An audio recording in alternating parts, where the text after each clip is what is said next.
এমন অসহায় মানুষগুলো টাকার অভাবে, অর্থের অভাবে তৃপ্তি সহকারে মাছ মাংস খেতে পারে না। তাই দয়া করে ভিডিওটি শেয়ার করুন। অনাহারে আছে, মানুষ অনাহারে কান্না করে। ভাবুন তাহলে এই বাবা কতটা অসহায়।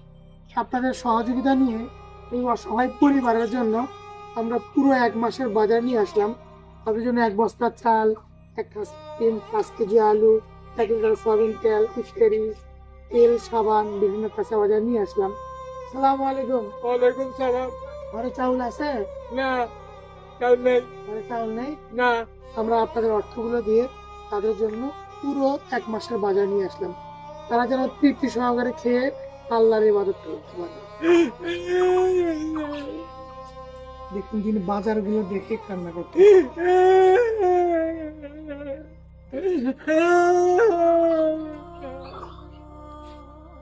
পানি ঝরতেছে।